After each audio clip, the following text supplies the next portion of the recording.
Hi, I'm Jen Long, Creative Director at Sizzix, and I'm here to share our Paper Sculpting Kit.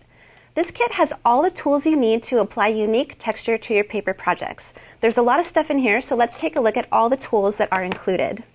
We're going to start with our pair of Sizzix scissors. We also have a pair of our Sizzix Tweezers. These are a great tool because of how they're ergonomically designed to easily open when you pinch them. The nose of the tweezers are also rounded, so it allows you to bend and curl your paper without creasing it.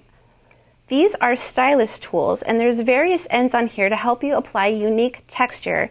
There's a small, a medium, and a large size, depending on what scale paper you're working with. There's also a quilling tool and a fine detail tool that is perfect for applying veins on leaves. We also have our molding mats. We have a large gray one for large detail use with your stylus, and the smaller green one is for the fine detail tool. So let's take a look at how all these tools work together. I'm just going to grab my larger detailed mat, and I'm going to take my large scale petal, and I'm going to get my largest styling tool, and I'm just going to start pressing into my paper petal. And what's great about these stylus ends is you can apply a ton of pressure without having to worry about tearing or bending your paper. That's the beauty of the molding mat and the stylus end working together.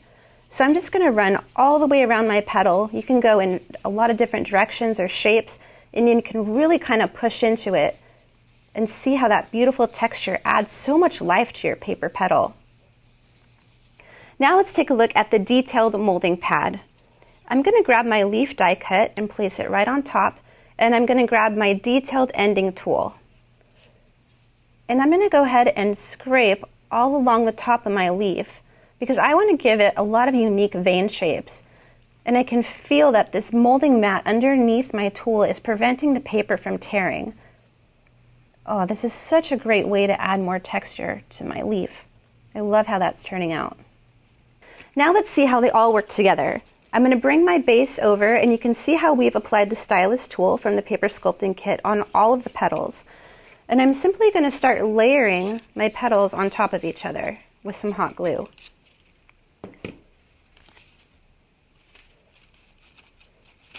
We've already prepared this base here, and I do want to share that the inside stamen piece was actually rolled with the tweezers. All you do is grab the end of it and simply roll in, roll out, and release, and that's how you get this nice even curl and bend to all of your stamen pieces, again without bending your paper because of the rounded nose. You're just going to add a little more hot glue and finish layering up all of your petals, and you can see how just a little bit of dimension and texture to all of your petals has really brought this flower to life with the Paper Sculpting Kit from Sizzix.